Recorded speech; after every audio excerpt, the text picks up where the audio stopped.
स्वागत है दोस्तों। आज के मुख्य समाचार में आज देश और दुनिया से कई अहम और बड़ी खबर आ रही है। बात करेंगे हर खबर पर विस्तार से। इन्वेस्टर समिति पर स्वामी प्रसाद मौर्य ने किया कटाक्ष, बोले भाजपा बन गई है ईस्ट इंडिया कंपनी। एक और बड़ी अपडेट, अंग्रेजों से बार बार माफी मांगने वाले शख्स के नाम पर संग्रहालय क्यों? सुभाष चंद्र बोस के पोते ने सावरकर पर कसा तंज। इसी के साथ अगली बड़ी खबर में आपको बताएंगे। देश मान चुका है मोदी के सामने राहुल हैं। अशोक गहलोत बोले कांग्रेस केवल राष्ट्रीय पार्टी है, इसके पास एक अद्भुत नेता। तो चलिए देख लेते आज की पहली बड़ी खबर।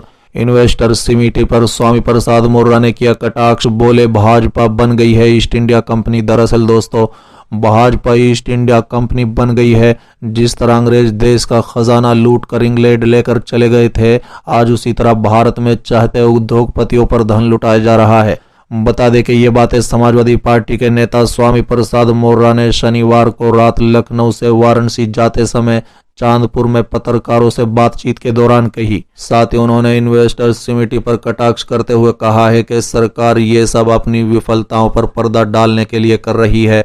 उन्होंने कहा है कि युवाओं को रोजगार देने का दावा करने वाली सरकार राष्ट्रीय संपत्तियों को बेचने का कार्य कर रही है। उन्होंने कहा है कि धर्म के ठेकेदार दलित और पिछड़ों का उत्पीड़न कर रहे हैं। इस दौरान निवर्तमान जिलाध्यक्ष लाल बहादुर यादव, जगदीश मौर्य और अन्य नेता मौजूद थे। चलिए अगली खबर। अंग्रेजों से बार बार माफी मांगने वाले शख्स के नाम पर संग्रहालय क्यों? सुभाष चंद्र बोस के पोते ने सावरकर पर कसा तंज। दरअसल दोस्तों, भारत सरकार ने संसद में राष्ट्रवादी नेता विनायक दामोदर सावरकर से जुड़े संग्रहालय से संबंधित प्रश्न का उत्तर दिया।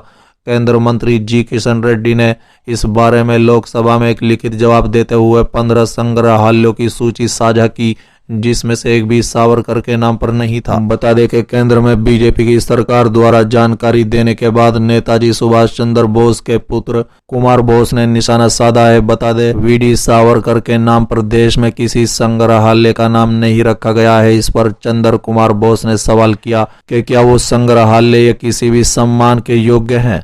दरअसल चंद्र कुमार बोस ने ट्विटर पर केंद्रीय मंत्री जी किशन रेड्डी के लोकसभा में दिए गए उत्तर को लेकर एक रिपोर्ट पर प्रतिक्रिया दी।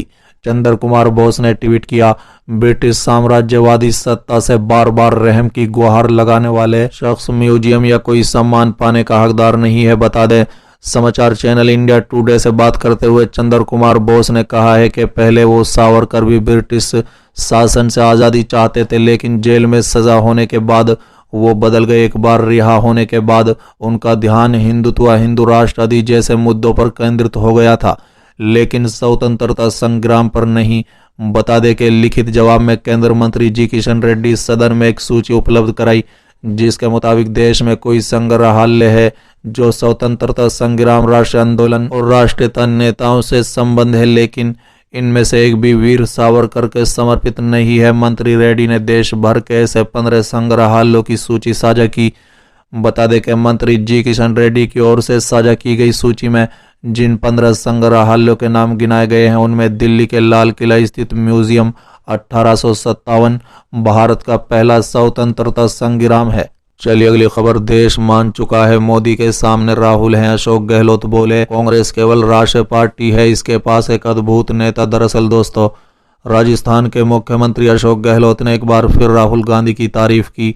उन्होंने कहा है कि देश मान चुका है कि मोदी जी के सामने सिर्फ राहुल गांधी हैं, कोई माने या न माने। उन्होंने कहा है कि हमारे सभी सम्मानित नेता, मेरे मन में उन सभी के लिए सम्मान है, लेकिन हकीकत यह है कि कांग्रेस ही एकमात्र राष्ट्रीय पार्टी है और इसके पास राहुल गांधी के रूप में एक अद्भुत नेता है। दोस्तों, दरअसल गहलोत ने कहा है कि भारत जोड़ो यात्रा के बाद राहुल गांधी एक जननायक के रूप में उभरे हैं। साथ ही अशोक गहलोत ने कहा है कि कांग्रेस एक अखिल भारतीय और सच्ची राष्ट्रीय पार्टी है।